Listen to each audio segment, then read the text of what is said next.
அறிவோம் ஆன்மீக நாமம் அன்பர்களுக்கு என்னுடைய பணிவான நமஸ்காரம். இன்னைக்கு ரத சப்தமி. ரத சப்தமி அப்படின்னா என்ன?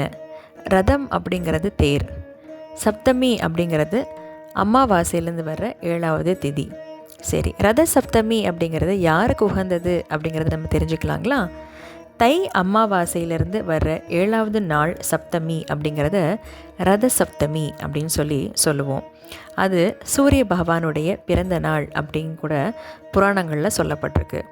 ரதம் சூரிய பகவானுடைய ரதம். இது என்ன நமக்கு சொல்ல வருதுன்னு பார்த்தீங்கன்னா, சூரிய பகவானுடைய ரதத்தில் மொத்தம் 7 குதிரைகள், அது மட்டும் இல்லாமல் 12 சக்கரங்கள் கொண்ட தேர் தான் சூரிய பகவானுடைய தேர்.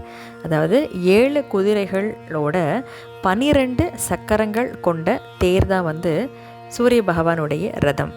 அந்த 7 குதிரைகள் அப்படிங்கிறது 7 நாட்கள் அப்படிங்கிறதும் 12 சக்கரங்கள் அப்படிங்கிறது 12 ராசிகளை குறிக்குது அப்படின்னு சொல்லப்பட்டிருக்கு.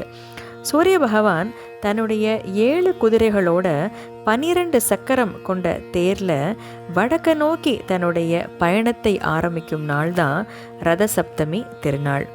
சூரிய பகவான் ஆத்மகாரகனாக இருக்கிறதுனால நம்மளுடைய ஆத்ம வளர்ச்சிக்கு கண்டிப்பாக அவருடைய வழிபாடு முக்கியம்.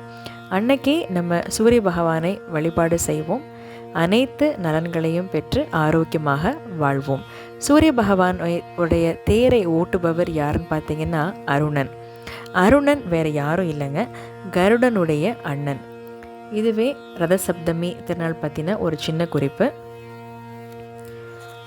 ததோ யுத்த பரிஷ்ராந்தம் சமரே சிந்தையா ஸ்திதம் ராவணம் சாக்ரதோ திருஷ்ட்வா யுத்தாய சமுபஸ்திதம் தைவதைச்ச சமாகம்ய திருஷ்டுமப்யாகதோரணம் உபாங்கம்ய பிரவீத்ராமம் அகஸ்த்யோ பகவான் ரிஷிஹி ராம ராம மகாபாஹோ ஸ்ருணுகுஹ்யம் சனாதனம் येन सर्वनरीवस्त समरे विजयिष्यसि आदित्य हृदयं पुण्यं सर्वशत्रुविनाशनं जयावहं जपे नित्यम् अक्षयं परमं शिवम्